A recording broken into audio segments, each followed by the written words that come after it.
Good, hello. I'm going to try something a bit different with this one. This is, you probably would have seen it already, the teaser trailer for like the next Onion Skin season. Woo! I feel this is going to be a heavily experimental piece, and you're probably watching the finished version right now.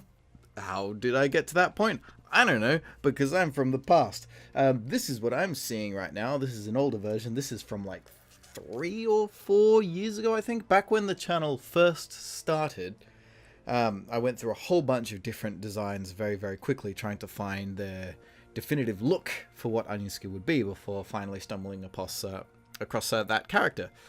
And I think there's been a long enough break that it is time for a bit of a revamp, and I was still quite fond of this shape, so maybe there is a way to integrate it into, the modern, the previous font and character, etc. as well. However, how this is sitting right now isn't very interactive. It's here. I'll show you what's going on. It's two shapes, these hexagon things, and this backing simply with a cutter going through it. So it is. Hang on. Wait. This is the problem with doing this live, isn't it? So it just sort of slices it out, and there's a shadow in there as well with a bit of a peg displacement, and that's what gives it that little bit of drop shadow off to the side. If I turn off the peg displacement, we would get this, where it's just sort of perfectly centered. What I want to do for this video, again, as you've probably seen from being in the future, is each of these hexagons sort of descending one after another individually, independently, and in physical space, rather than it just being a simulated shadow. So how I did actually get started before I thought, oh, hang on, let's record this, and it looks like this, hopefully. Okay, that's just the regular cutout one. So I thought this was quite an interesting result.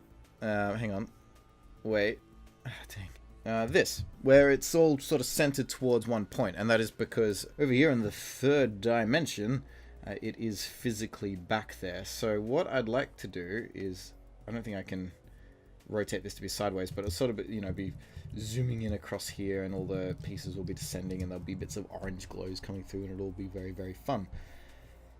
I think first things first is to take the grid and break this up into a ridiculous amount of layers, each one of these completely independent. That I am going to time-lapse, which is going to be happening now, very fast. Ooh, so 20 across and 6 down.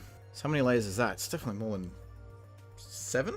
I'm simply taking a ridiculous amount of duplicates of that original grid and then working through each one of them, deleting all but one in sequential order. So when the node map is complete, they'll be in a similar order to the way that they are appearing on screen. I think that'll make it a bit easier to look at. There we go, all done. From here I'll be working primarily in the drawing view, because then you only see one layer at a time, and there is no risk of accidentally selecting and deleting something that is on the wrong layer. Also, none of these are connected via the node network yet, so you wouldn't see anything in the camera view anyway. At this point, I'm already starting to realize just how much I'm getting myself in for deleting all of these one at a time, and how easy it's going to be to make mistakes. Perhaps it would be wiser to be positioning all of these, just eyeballing it again via pegs, rather than it being the physical artwork.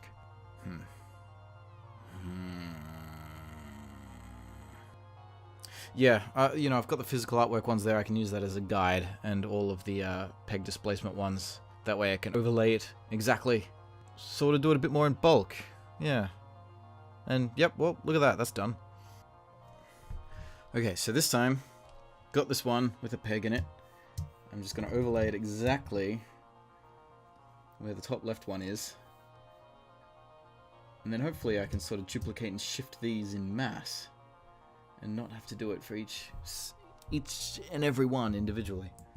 Unfortunately, there still isn't much of like snapping options in this program, so I've got to eyeball a lot of it. Turns out that this new one is going to be more accurate than what was there before. Maybe I eyeballed it even more so a few years ago. What I've started doing now is duplicating it in clusters, so the last one is going to line up with the original first one. So that way it'll stay perfectly aligned to my new version as opposed to the old one. So those gaps should be as accurate as they can possibly get without it being actually snapping. On to the second row now, and notice that I've selected all of the pegs, making sure none of the drawings are selected. I only want to be moving the proper pegs. This is making sure that this movement is going to apply to each one of these positional values independently. Say we could make a master peg for all of these and move them all in one go. That would do the same thing, but when it comes to animating them all individually later, I want to be sure that they all have their own independent location. Okay, a bit of a fast forward. Had some strange experiences. This was the first build completed. Notice how many of the same drawings there are, and I started to think, hang on, this is where peg displacements are a thing that can happen, and I thought about it and experimented with it and realized it worked. I did. Down, this is the new one. Each group, row 1, 2, 3, 4, 5, 6, they're grouped simply because it makes it run faster, because there's so many boxes and my computer runs on Steam. So down here is a whole bunch of peg displacements, and each peg sort of moving it into its respective position. Those ones are just going to be placeholders, like just having it sit in that position. Now comes the animation of actually moving it from the front to the back. At the moment, my theory is to have an extra peg on top of each one that has this little animation here of it just sort of going, look here, where it goes from level to a little bit back. Copying that across every single layer might take a while, so I have a theory that I could copy and paste all of these and have them as clones in their own little, like, remote control group. Let's see if that works. I think it'll work.